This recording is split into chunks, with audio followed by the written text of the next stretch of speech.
You're a wizard, and I'm a wizard. We're wizards, and I am going to try to see if we can do everything in the Wizarding World of Harry Potter at Universal in one day. And I mean everything in all three parks: Epic Universe, Universal Studios, and Islands of Adventure. And we're going to do rides, food, shopping. We're going to have basically the perfect Harry Potter themed day at Universal. And I think it's going to be pretty magical. First off, very important, we are trying to get on Hagrid's Magical Creatures Motorbike Adventure. This is one of the most popular rides at the entire resort. Really incredible coaster, and the best way to ride it is to rope drop it with early access. Early access is available if you're staying at a Universal Hotel or with annual passes. You can look it up, it's listed with the regular park hours, but Epic doesn't open until 10, which means early access is until 9. And Islands of Adventure, for early access is at 8. So I arrived, I parked at 7:30, so the park gates at about 7:40, and they open the gates at 7:50, through the gates by 8, and now our Harry Potter day begins as we approach Hogsmeade with everybody else, because really the Velocicoaster and the Harry Potter rides are the only thing open for early access, and trust me, you want to prioritize Hagrid's. Posted 20-minute wait. That's what I'm talking about. We're in the lockers dropping off my bag and my water bottle. You can bring a wraparound fanny pack on this ride if it goes around your hips, but not a bag that goes around your shoulders. So, dropping my bag off. All right, it just popped up to 45. Let's see if we catch the 20 or the 45. Right now, as you're watching this, as I'm waiting for Hagrid, and by waiting I mean walking, I want you to go in the comments, tell me your Hogwarts house. Or maybe you went to Ilvermorny, I don't know. But I know we're all wizards here. So, tell me your Hogwarts house. Mine, wanna guess? Slytherin. Thought I was a Gryffindor when I was a kid, but when I took the official test, Slytherin. I'm in the loading room. The wait's about a clean hour, which is a long time, but it's an hour at rope drop, which means we probably saved 2 hours, 3 hours later. They are testing a new option where you can sort of a la carte get express for Hagrid's, similar to Disney's Lightning Lane Single Pass. So the Express Pass lets you skip the line for a large fee at almost every attraction, but it has never included Hagrid's. And now they're testing an a la carte for Hagrid's. I'm thinking that might be why this line took longer than it should have at this time of day. It should not have taken an hour from where we were standing necessarily. And the line also felt like it was moving a lot slower. I'm gonna get on a magical motorbike and go see some magical creatures.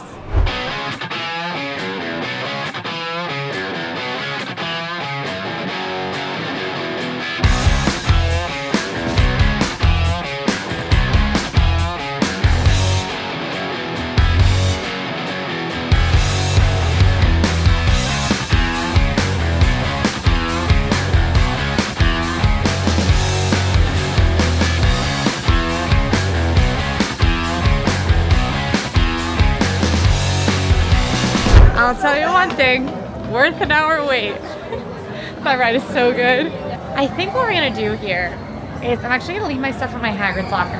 You have it for about 2 hours is the free window, although if the line is more than 2 hours, they typically will waive it. I'm leaving my stuff in the locker because I'm gonna go ride the other 2 Harry Potter rides really quickly. The first one I'm gonna head to is actually Flight of the Hippogriff. Flight of the Hippogriff is more of like the family kid coaster here in Wizarding World of Harry Potter Hogsmeade. It's supposed to be that you're flying on Buckbeak's back, and the coaster itself, it's fun. It's maybe a little higher, a little faster than you might expect from a little kid coaster, but it is on the short side. The reason to ride this is 1, pretty cool views of Wizarding World, Beware. and 2, pretty cool animatronic of Buckbeak. Oh, glad we did that. I did wait 20 minutes. The wait jumped up to 45 right after I got in line. So accurate wait time on Flight of the Hippogriff. Super fun, super cute ride. Honestly, if you have to skip a Harry Potter ride, that's the one to skip. We're heading into Harry Potter and the Forbidden Journey, the third and final Harry Potter ride in this of our 3 Harry Potter worlds today. It is kind of a jaunt through a lot of iconic Harry Potter locations. You're on a magical flying bench. You get to see Quidditch, you get to go to the Forbidden Forest. But probably the best part of this ride is the queue. You basically get to walk through Hogwarts on this ride. There is a single rider line that does work super well, so if you're willing and able to split up your party, you can can hop in single rider. All right, so the boarding is right around this corner. It was truly a walk-on, posted 10 minutes, truly a walk-on. It is 9:53, which means I can grab my bag and debate if I want to head to the Hogwarts Express or not, because I'm considering staying over here, but we'll see. Okay, finished Harry Potter and the Forbidden Journey. I really, really loved that ride when it was new and I was younger. I don't know if it got worse for motion sickness or if I got worse for motion sickness, but it's bad for motion sickness. I have to keep my eyes closed during the screen parts, and then I can mostly be okay. But I'm hearing a lot of people comment that their like stomach's upset getting off the ride.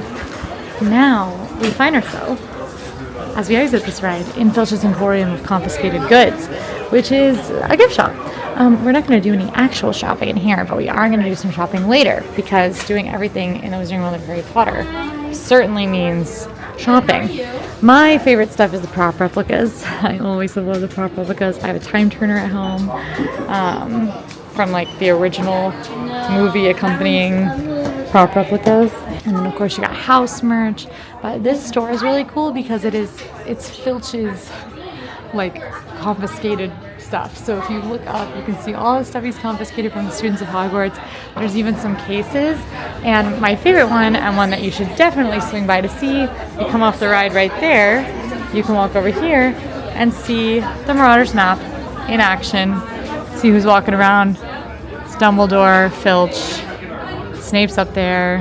It is an hour after park opening, and we've done all the rides that are fully in Universal Islands of Adventure. There is technically one more ride, but it's how you get from Islands of Adventure over to Universal Studios. But I do need to go pick up my stuff from the Hagrid's lockers, and hopefully, I'm like right at 2 hours. Hopefully we haven't gone over. If you do go over, all that happens is I have to pay a little fee. All right, moment of truth.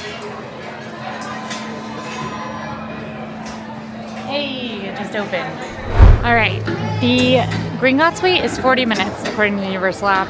Means I've probably missed my window of like that nice under 30 wait for it. So we will hold off on going over. The Hogwarts Express is still an only 10-minute wait, which is great for us. That will start to spike around park hopping time, so early afternoon.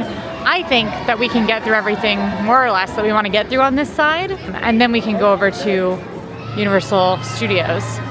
But that means we're gonna get to have breakfast at the Leaky Cauldron. Did I say Leaky Cauldron? I've been talking about the Three Broomsticks. Leaky Cauldron is over at Universal Studios. I'm so excited. This is the only full restaurant here in the Wizarding World. Of course, you know, Sirius Black. You can't really see him. You can only see me. I'm on the loose. Watch out. But the Three Broomsticks is, of course, the pub in Hogsmeade where they go all the time and they get butterbeer and pumpkin juice and eavesdrop on people's conversations. We are gonna have some breakfast.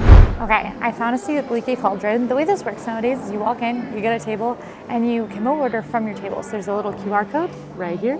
Basically, you're just gonna go into the app, and right on that home screen, you see that button that says order food and drinks. I'm gonna get the children's English breakfast. Should I get a hot butterbeer? Let's start the day with a hot butterbeer. All 3 butterbeers are on my list today, so we will be trying them all. So it automatically, if you have an annual pass, it should automatically apply your discounts as long as it's in your wallet. Now it will mystically, magically arrive here at the table. Take a gander around, you can see that just like in the movies and the books, there's all these different floors to Three Broomsticks. It feels like it goes on forever. And I sat back here in this sort of like bright sunny room that has the antler wall above the mantle. So I would like to remind you I got the kids' breakfast. Plenty of food. Portions are huge in theme parks. Don't be afraid to get the kids' meal. That just means you can eat more snacks. The adult version of this is $20 and the kids version is $14. So that's $6 that can go towards more snacks later, which is great. I also got my first butterbeer of the day, and I'm starting with hot because it's still a little cool this morning. This is maybe my favorite butterbeer. I don't know. We're going to decide today what my favorite butterbeer is. There are 3 kinds: hot, frozen, and cold, regular. I just love the hot. Even as someone who like typically leans more savory, I don't mind how sweet this is because it's so warm and comforting, and like it just like fills you up, like warms you up. If you've never tried this, maybe even in the summer, if you're eating inside, give it a try. Really and truly cannot get enough of it. I am happy camper. I've ridden 3 Harry Potter rides already. I'm having a full Harry Potter day. It's pretty cool. Okay, me and my hot butterbeer, the last of it, made a bit of an escape because we are gonna try to catch the Ollivander's Wand experience. This is a very cool experience where an Ollivander's Wand associate picks someone, a wizard, from the group, and that wizard gets to see what wand is right for them. And I'll tell you, when I was a kid, I wanted nothing more than to be picked for this. I thought I was going to be so devastated if I wasn't picked for it, because I wanted a wand to choose me so bad. But I wasn't picked for it, and I was bummed, but it was still really cool. And then as soon as we walked out, a wand associate asked if I needed help finding what wand chose me, and one of the actual just, you know, merchandise employees did a whole like magical wand choosing thing with me and helped me pick out a wand, and I bought my first wand. And it's a really special memory, even though I didn't get picked for the experience. All right, now this is the time when we exit into sort of the wand exit, and they have character wands. These are the interactive ones. They also have prop replicas that are not interactive, if you would like, though they sell fewer of those nowadays. Luckily, I come bearing my wand today, but we are going to quickly try to catch the frog choir because I hear them starting right over there. But look, here's my wand from Cosméac Gajour, who is over back in time in the 1920s, wizarding France, which we will be visiting. We made it. They just started. Perfect.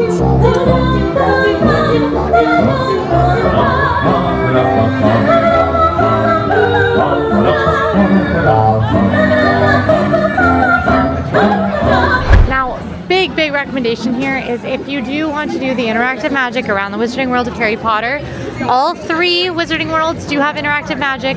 I highly recommend picking up your wand earlier in the day like we are doing right now. After that, you can look for some little signs on the ground. Now your wand will come with a map of many of these locations. If you're looking down for these little symbols on the ground, they will tell you what spell to cast. This is Locomotor Snowman, and the movement that you need to do with your wand. So we're going to try to make a little snowman move, and hopefully we're going to do it.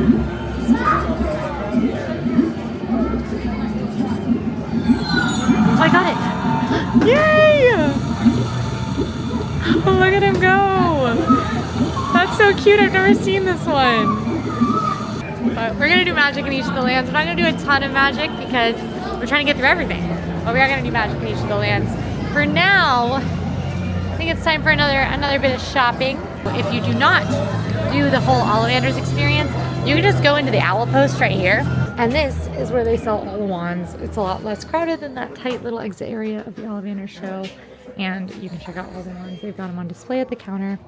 Now this is a Generation 1 wand, and that means it can do all of the magic around. The Generation 2 wands have more effects.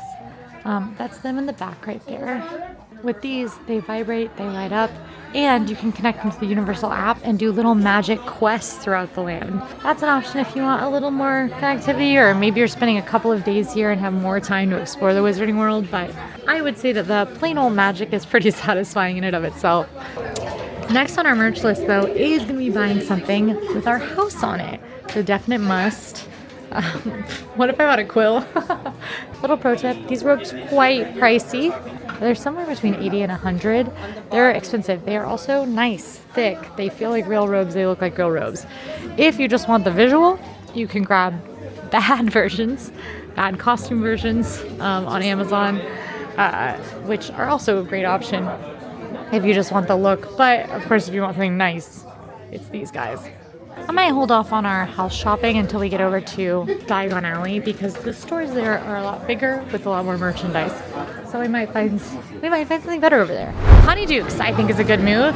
Get something sweet. Now I am gonna get something sweet that is going home with me because there is a bakery case in there, but we have a lot of good things to eat, and I still feel like I just had dessert from drinking my hot butterbeer. Ooh, Birdie Bots. I wish they had a smaller box of Birdie Bots because that's just a lot of every flavored jelly beans that taste like snot. This is really good. It tastes kind of like ginger if I remember right. Now, if you do want an immediate sweet, they do have them. They got fudge. You can find fudge all over Universal, but they've got cauldron cakes. Don't recommend. A lot of icing. They've got cupcakes, pumpkin pasties here. Some things to recognize from the film. Pumpkin pasties, probably the most iconic. A second ago, this wand spot was slammed, and now it's not.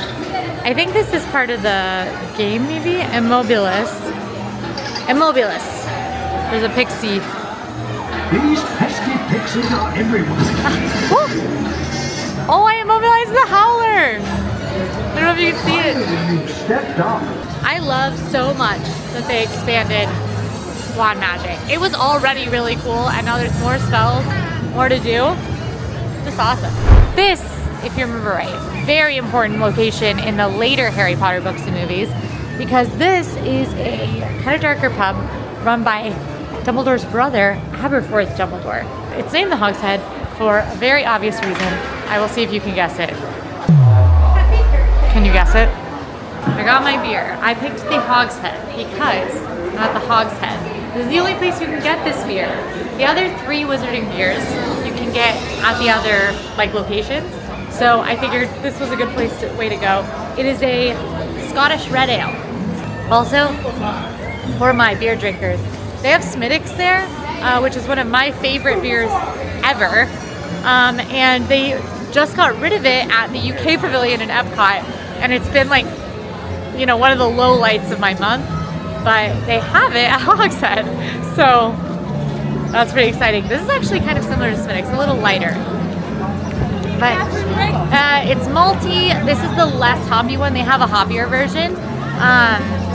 But very full of flavor, but still light and refreshing and easy to drink, which is what you want out of a theme park beer. So best of both worlds with this one.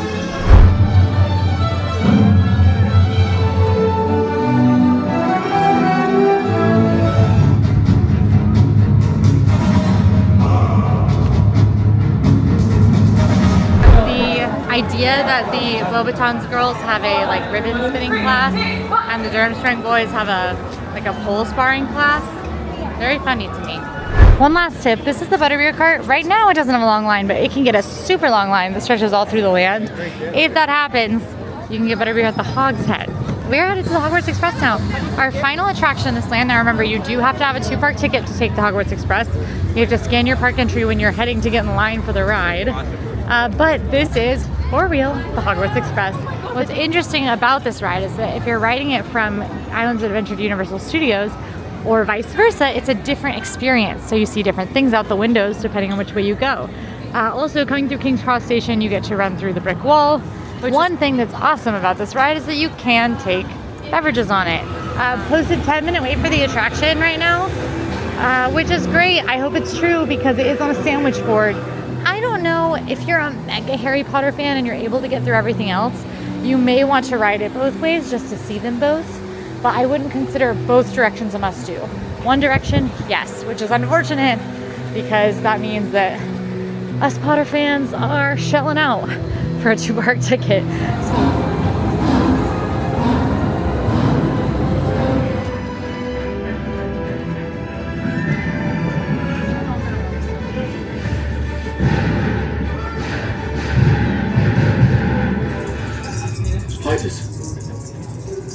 Now look, Rich, actually. Did you really have to do that? Honestly, Ron, they're just sweet. As you can see, we just got off on platform 9 3/4, baby.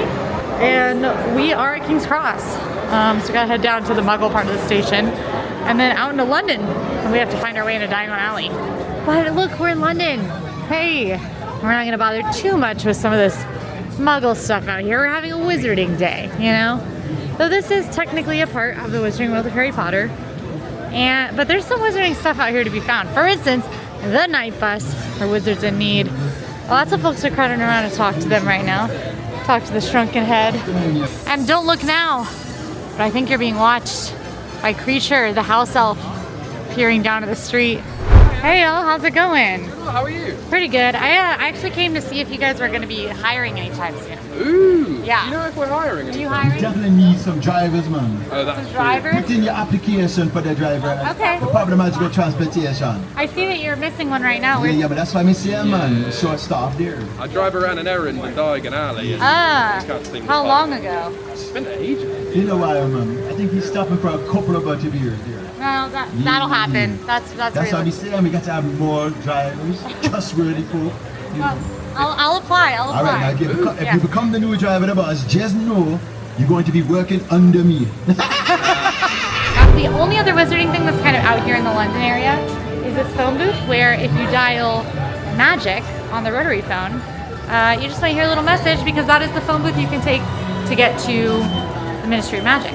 We're going to the Ministry of Magic later, so I don't think we need to dial the phone booth. Of course, magic with the incantation, Hagrid taps on certain bricks.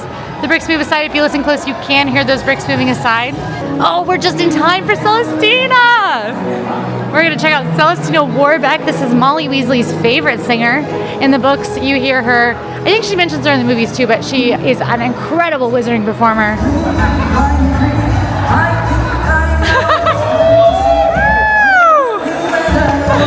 Oh my gosh! I've never seen this!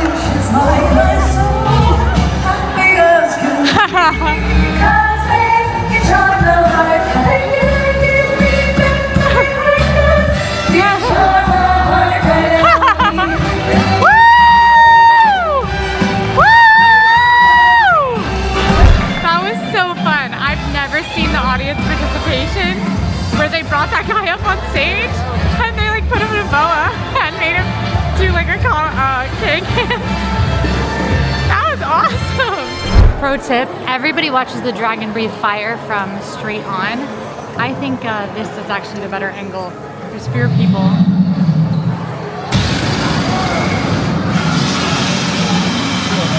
Look how cool it looks.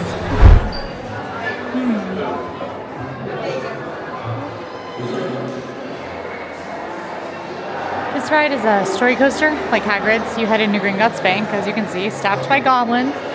And then you head into the vaults underground. Took 20 minutes Fred George. to do the pre-show. What are you doing here? This is my office, Lord Ad. The question is, what are you doing here?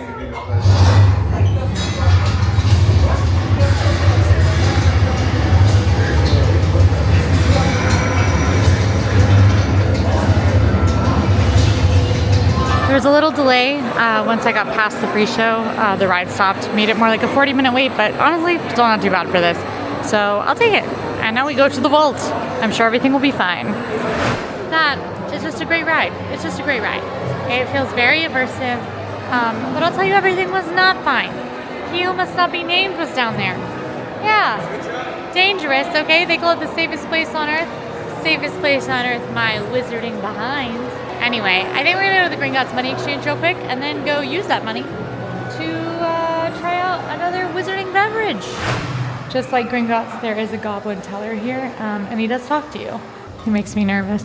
I'm speaking quietly because I don't want him to hear me because he does make me nervous. You can ask him like what his name is and he'll answer you. He'll say, I go by Sir. Or you can ask him like, or he'll say like, what are you looking at? If you stare at him for too long.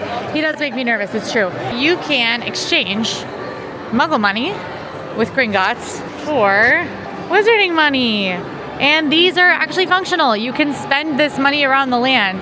How cool is that? I mean, it's so like, I don't know, Mickey bucks coded. Like it's so old-timey. The lowest amount you can get is $10. You can use card to pay for it. You don't have to exchange like cash or anything. So I grabbed us a $10 bill. And then we're gonna head to one of my must stops over here in Diagon Alley, and that is the Hopping Pot. Hopping Pot is probably best walk-up bar, similar to Hogsmeade on the other side. I think we're just gonna grab a quick beverage, do some shopping, do some lunch. Does that sound good? I think so. This is the Dragon Scale. It is another red ale. It's another wizarding beer. So it's the closest thing we have to an IPA if that's your speed. I'm hanging out here because the Tales of Beedle the Bard is about to start, and this is my favorite show in the wizarding world. I think you'll see why. Before they can cross, however, they found a path by one figure.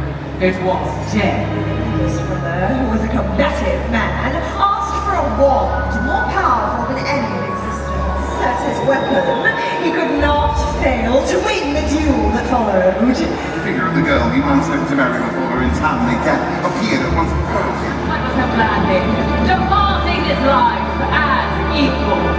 The puppets, the masks, they're telling the tale of three brothers, which is obviously extremely crucial to the Harry Potter series. I love that show. I think it's so well done. There's so much humor to it. The actors have so much character. Really great show. Basically, with any wizarding show, the rule is if you hear it starting or see it starting, go over there and watch it. They're all like 7-8 minutes long, and they will put a smile on your face, guaranteed. When I first moved to Orlando, one of my favorite things to do in the world was look around at the Wizarding World merch. Lots of Hedwig merch. Oh my gosh. Look at these Hedwig ears. Hang on. That's silly. Look at the pygmy puff ears. They're doing crazy stuff with the headbands. When do they get these? The Niffler headbands. Earlier, you told me your Hogwarts house. Now go down there and write another comment. Tell me what your pet would be.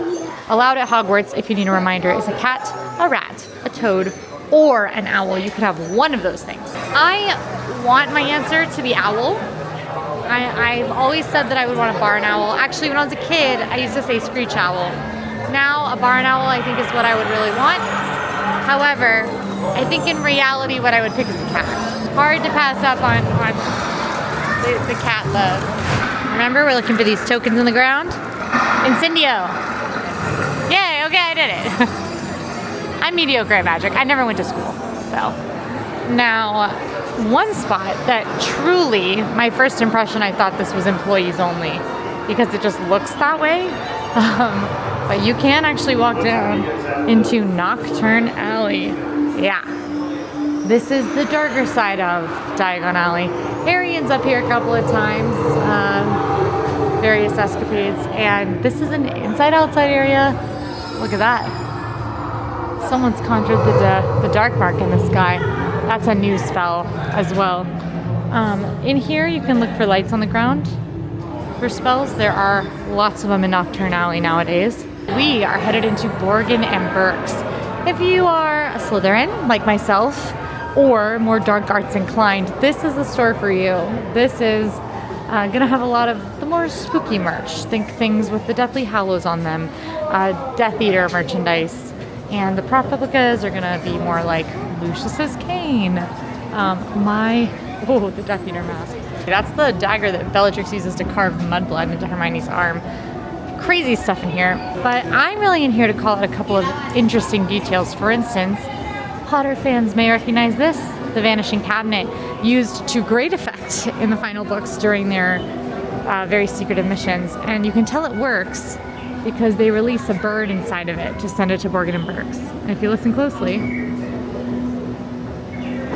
sounds like there's a bird in there. They do have this chest over here, under this table. And if you listen here, look closely, someone's trying to get out of there.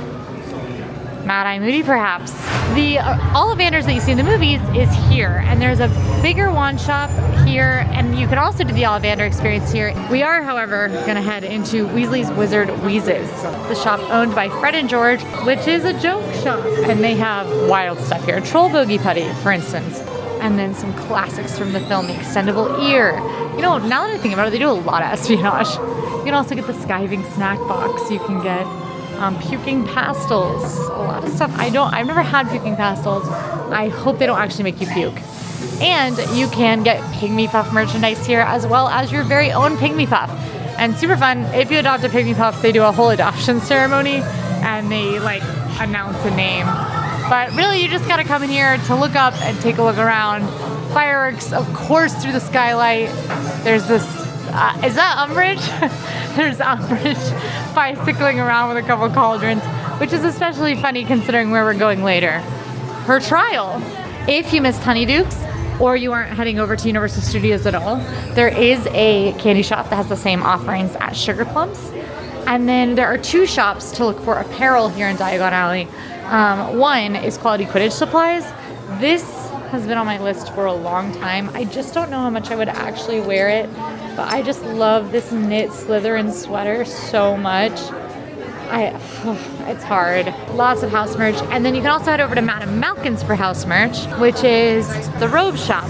Perhaps the best thing about living here and doing the job that I do is that I have gotten progressively more powerful at resisting my merchandise urges. I'm getting hungry again though, so I think it's time to head to the Leaky Cauldron and get us some lunch. This is the main Wizarding restaurant over here. It is the iconic Leaky Cauldron.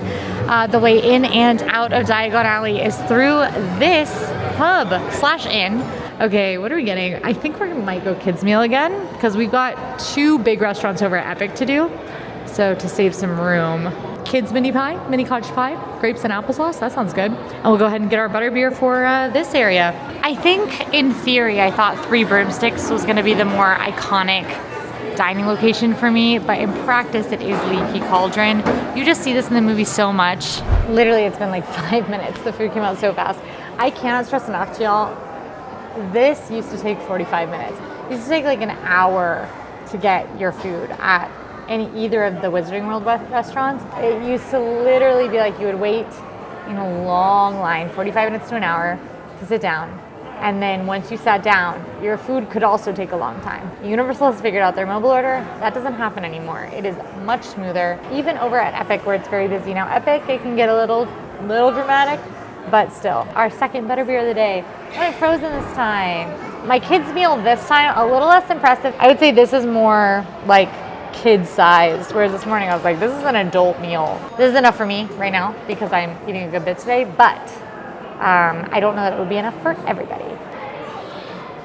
So this is, I would say, the most popular. Super, super, super, super, super sweet. One of the things about this is that the foam is best in this one if you stir it in.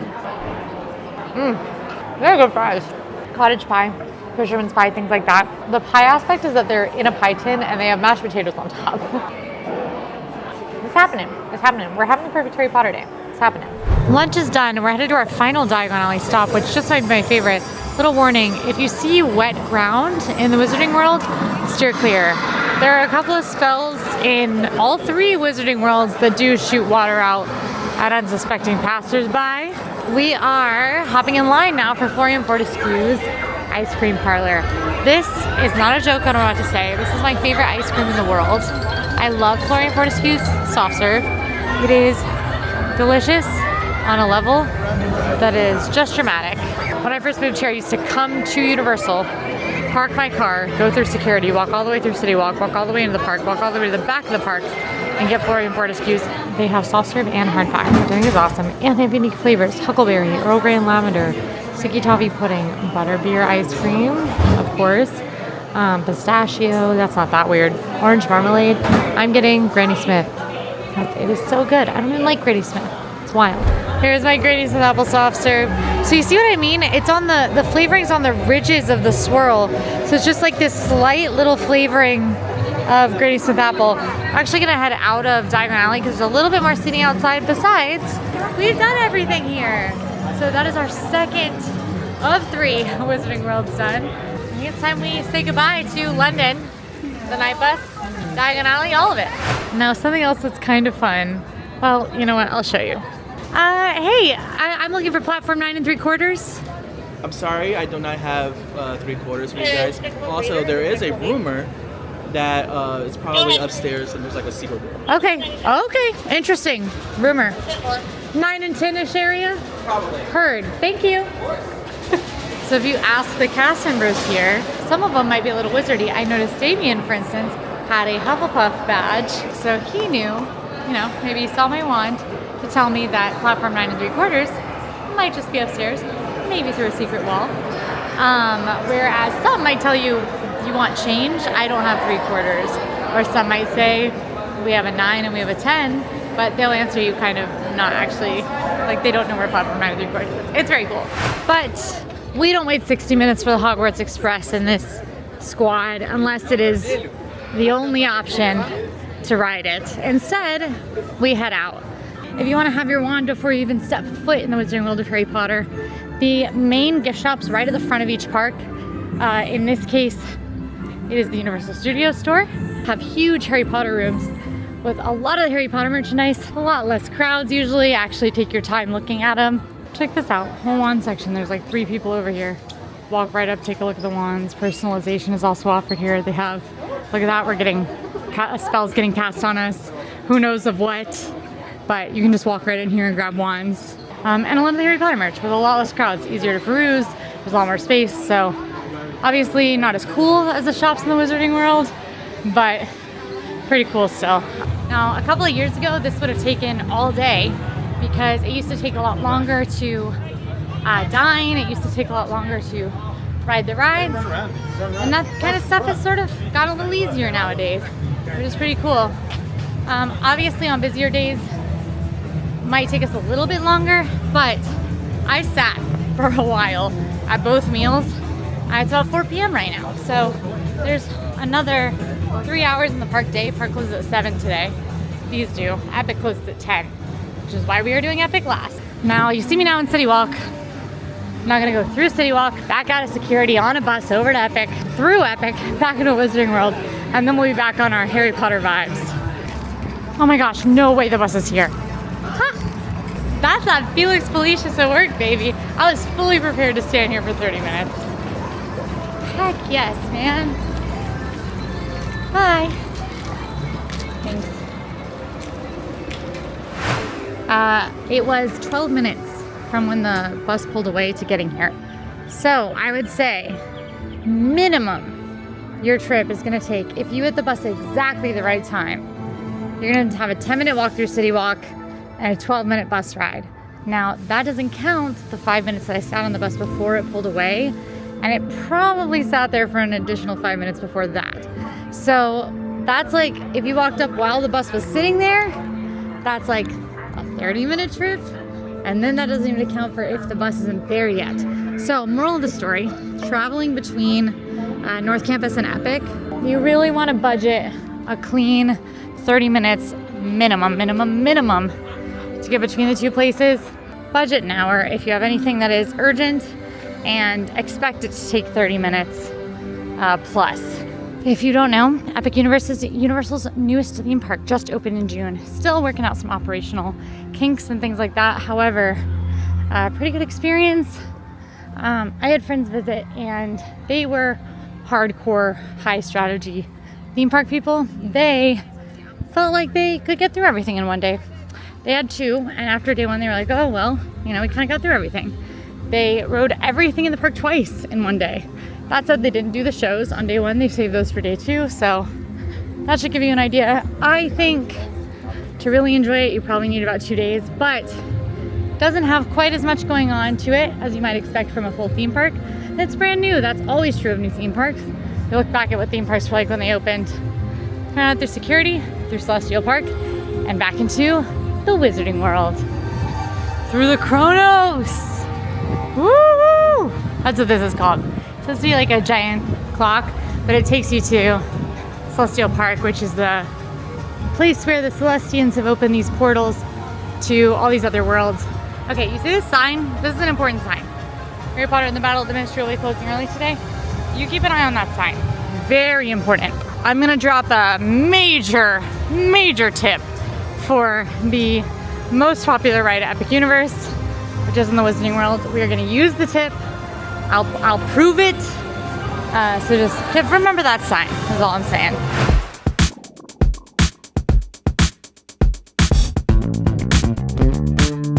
Just in case you forgot that sign from 2 minutes ago, but otherwise, we've arrived at the portal to the Wizarding World of Harry Potter Ministry of Magic. Now this is a unique Wizarding World because it's a little more immersively themed. The other two, sometimes you're a student, sometimes you're a muggle. It's just kind of varies based on what experience you're on.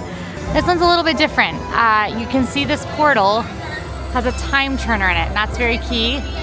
Up to a hand holding the Elder Wand, which we learned all about in the Three Brothers show. This time turner, it does rotate. I think it does it every 10 minutes, which we just missed. And then you walk through the portal right here. And because there's a time turner on the portal, the portal actually travels you through both space and time. You arrive in Paris, but 1920s Wizarding Paris. That's right. We have gone back in time to the time of Fantastic Beasts and Where to Find Him. And time is a little bit wonky in the Wizarding World of Harry Potter. We're in this Parisian courtyard here, but if we go through the Phoenix Arch, everything goes from being pretty normal and muggly to being pretty darn wizardy, if I do say so myself. Now, of course, to do some magic, you have to find out where to buy your wand. You already know where to buy your wand in the other 2 parks I showed you, but we'll talk about it here too. For items other than wands, you're gonna head to Galerie Mirifique, which is a French department store with wizarding goods. Now, Epic does have its own wizarding merchandise, so you'll see some overlap from what we saw over in the other parks, but there's also the Vila collection, Place Cachée collection, 1920s Hogwarts merchandise. There is an alchemist, Nicholas Flamel collection, because he does live here. We'll go find his house a little later, but that's a stop if you don't want to grab wands. There's actually not a lot of stores. One thing that I've heard a couple of people say is they're surprised how much of this is just facade right now. There are very few buildings that you can actually go in Place Cachée. The bakery is one. It's like they're more French fancy honeydukes. Of course the restaurants, and then the shop we were just in, the exit shop for Battle at the Ministry, and Cosmic Azure, the wand shop. Here on the left, this is the entrance to the French Ministry of Magic. Now, initially, in some of the concepting for Epic, the idea was for there to be 2 attractions. One being the Ministry of Magic ride we have, and the other being the French Ministry of Magic. That didn't come to be, however, they are set up for it. This strikes me as entrance. Over here, I think you have exit and accessible entrance right there with that door on the ground.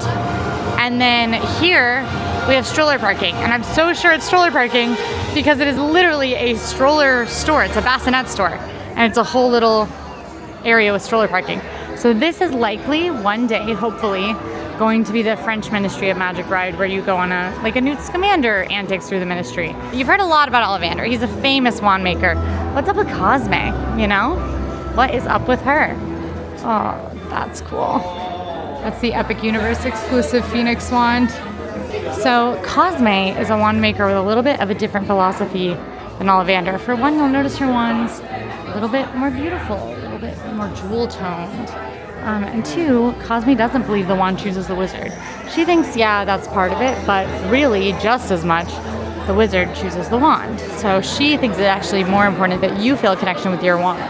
Cosme is occasionally manning her shop, and if you see her, you'll notice her. She sticks out a little bit. She is quite the fashionable witch.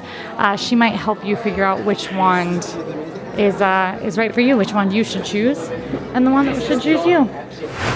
But I'm pretty sure you can Revelio a guy in there. I just don't see the little marker on the ground for it. Maybe it's a secret spell? Revelio. Oh, it worked! Oh my gosh! Demiguise! How now, Demiguise? That was crazy! That's so cool!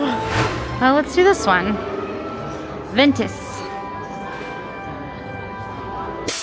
Woo!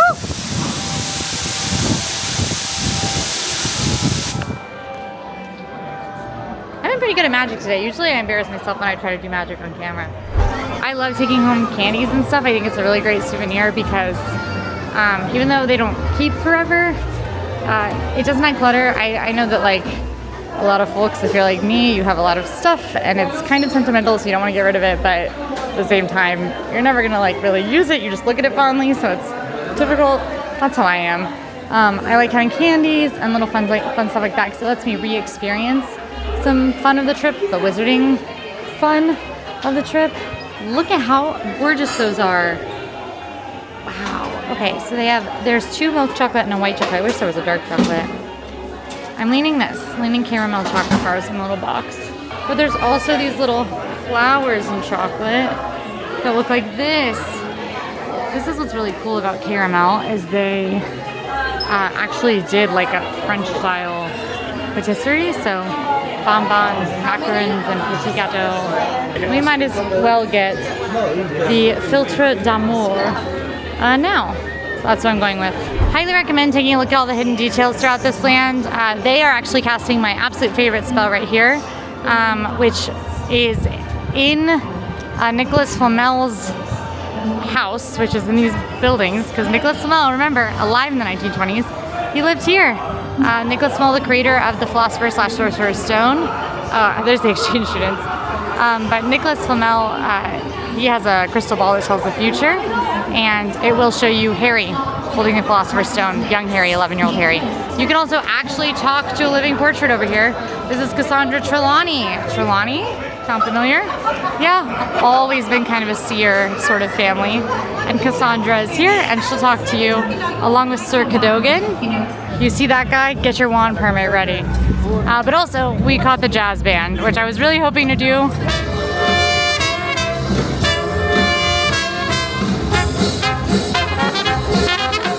We're headed now to a Cirque Arcanus. This is a circus, a magical circus, run by the infamous Ringmaster Skender. You will see a lot of fantastic beasts.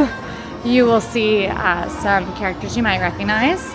You'll see some incredible circus performances and some incredible effects.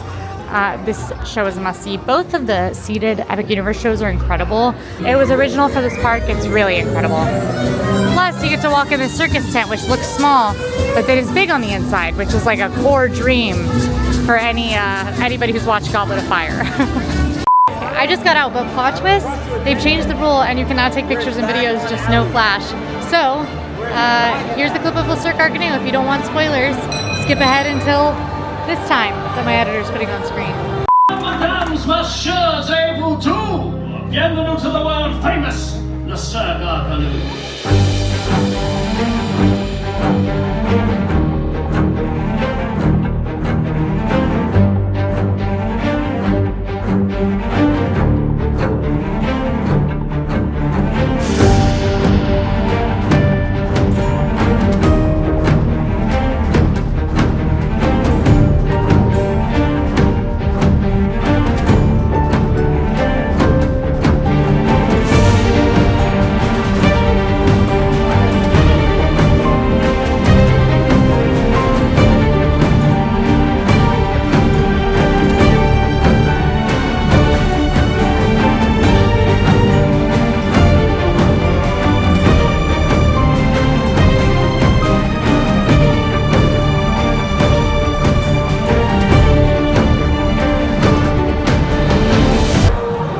Show. I think that it is so cool. There are so many cool effects, cool costumes and puppets, and it's really, really, there's so many wow moments. I heard people exclaim out loud, like, oh my gosh, like loudly in a crowd of people in an audience. Like that's the kind of reaction people have, like gasps and oohs and ahs. It's a jaw-dropping show. They do some incredible stuff. We're back to eating. I'm headed to Le Goblet Noir. This is gonna be dinner. We're gonna do dessert over at the other full restaurant because the other full restaurant has some better dessert options. And I like the meals at both. If you wanna see my full restaurant ranking, we have that. I've eaten everything in this land and in Dark Universe if you wanna see those videos. And I've eaten at every restaurant. I'm pretty well versed in Epic Universe food, I'll tell you that. Guess what? It's the same deal here. Walk in, speak to no one, sit down at a table, and then order on your phone. What do you think the over-under on me getting a kid's meal again is? Okay, well they're boring though. It's just chicken tenders and grilled cheese. I've eaten almost every menu item I have tried, but not the vegan ones, because Beedle have tried them. So this is actually a plant-based item. It looks good, smells good. I mean, it tastes like it's canned soup. It doesn't taste like homemade soup, but canned soup hits. This is like brioche. It's like super soft. There's good bread in the Wizarding World. This is good. I love epic food. And if that wasn't enough, Café L'air de la Sirène, which is probably the more, like, I would recommend this one to more people. I love Le Goblet, and if Café L'air de la Sirène is busy and you want to eat in the Wizarding World, I think that this spot is gonna have more like classic French food that you're expecting. Goblet Noir is kind of like a German food sort of bent, whereas this is gonna be more classic French food, what you're kind of expecting, steak au poivre and coq au vin. My other warning is that Le Goblet Noir, yes, one table. Le Goblet Noir does close early. It closed tonight around, like, I wanna say 6:30. So if you really wanna do that one, don't miss it. Now, here's what's happening. Since about, I think like 10 a.m., Harry Potter and the Battle at the Ministry has been about 100 minutes. It's still saying it's 100 minutes in my app, but the wait time sign says 70. It is 7:05. And I know you're thinking, Quincy, what are you doing? There's that sign that says Battle at the Ministry closes early. You're right. There is a sign that says that. But the reason that sign is there is because Battle at the Ministry gets such long lines that they close it so that they can actually close the ride when the park closes. They cut the line off if it is way super long, and it would keep people here for way too long into the night or into the potential of delays in the middle of the night. That is why they say it's going to close early, is because if Battle at the Ministry has a 150-minute wait at 9:59, the last minute you can get in line, and you get in line, you're looking at being in line until midnight, and that's when it's harder for Universal to guarantee that the ride is going to stay up. It is a lot of money to keep it open that long, and you are now in the park for just a dramatically long time. So the reason it closes early is so that they can get through all of the people confidently. General rule for that is that they will close when the time to park close is the same as the wait time. So if there's a 2-hour wait at 8 p.m., they'll probably go ahead and close maybe a little bit after 8. What I'm doing is a bit of a gamble. However, I have seen every single day dramatic drops in the wait time right before close because of those signs, and then they haven't actually closed the ride early because of those signs making the wait times drop low. The ride has actually stayed open until pretty close to close or close. I'm not going to push it to like 9:30 or even 9. I'm going to get in line hopefully around like 8, but we should start to see that line drop, and I see it get as low as 35, even 20 right at the end of the night. So like I said, it's a gamble, and if it stays long, and the more people that start to realize this, it will start to stay longer. It could close early on you, and so don't wait. It says 70 right now. I'm gonna get my Butterbeer, and then I'm gonna get a drink, and then we're gonna get in line. Carbonated, like a soda. This is my favorite. This is a great dessert. Something that's said a lot about this park by the creative team is that this was a park that was built for the nighttime. And y'all, it is so beautiful at night. Every single portal, that's what they call the lands. It's all gorgeous. We are headed to Bar Moonshine. I love this. This is one of my favorite bars in all of Epic Universe. Really great cocktails here. What's fun about this is it's supposed to be like an American-themed pub in 1920s Paris. So you can see, I've said they're Quidditch banners, and I was corrected that they are probably quad pot banners, because quad pot is like America's version of Quidditch. And there's a Florida one, which I love, because that's where we are in real life. I didn't get anything too interesting. I got my final beer. This is the Daisy Root Draft. It is their blonde ale. This is one of the newer Wizarding beers. And I like it a lot. It's not overly light. Still a lot of good flavor in this. It has a really nice like bitter finish to it. Probably the most refreshing just because lighter beer is just more refreshing. You can't get around it. Technically, that's everything except our big finale. All right, let's go to Harry Potter and the Battle at the Ministry. This is the most popular ride at Epic Universe. There's that sign still. Getting in line at 7:30, exactly. And here's that time travel I was talking about. We get to blue powder travel. Woo! But of course, a little wonky because of that time turner at the portal. So when we get out, we're no longer in 1920s Wizarding Paris. We are in 1990s Wizarding London at the trial of none other than Dolores Umbridge. Yeah, pretty amazing. I would wait in line to see this queue. So it's pretty cool that that's what we get to wait in line. You got the Statue of Magical Cooperation in front of us, this huge banner of Dolores Umbridge, and yes, that is Imelda Staunton fully reprising her role for this. All of these ministry offices, you have the stormy ceiling up above that is like roiling clouds. This is jaw-dropping. Everybody who I brought in here has just been stunned. My mom almost cried, like is also an indication of the story of the ride. We are here to watch the trial of Dolores Umbridge. You know, she's been arrested for her crimes, and we're gonna go to her trial. If you are motion sickness prone, I recommend sitting in the middle of the back. You can request with the team members. That's the least likely spot to get you motion sick. On the sides is most likely, but my dad and I are both very motion sickness prone, and neither of us got motion sick on this. This is my favorite part. If you look into the distance, it just looks like the ministry just keeps going, and you can even see back there, those are paper planes, which is how messages are delivered around the ministry, just flying off to the different offices. I've been talking for 5 minutes about how I love it here.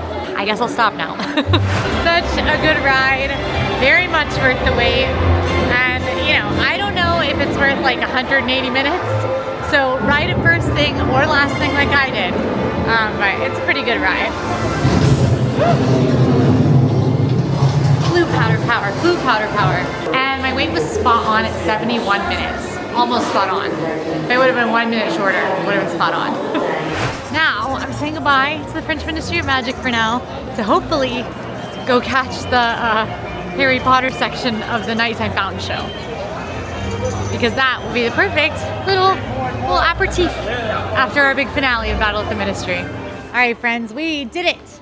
We did everything Harry Potter in all 3 Universal parks. We had the perfect wizarding day, and this is something you can do too if you have the park hopper ticket. Honestly, it was a lot. It did take us all day. It took about 14, 15 hours to do everything. But if you skip some of the things I did, a little easier. Also, I took long breaks. My meals were not like speedy. I like sat for a little bit, you know? But if you spent the whole day wizarding out with me, thanks so much for joining me. If you're still here, like this video and drop this secret code in the comments so we know you made it all this way. And if you're not subscribed yet, please subscribe. We're trying to hit 500,000 subscribers, and we are in the home stretch. So every wizard helps. Plus, we upload lots of fun challenges, games, perfect days, and more from Universal and beyond all week, because we are serious about fun. Thanks for watching. I'll see you next time.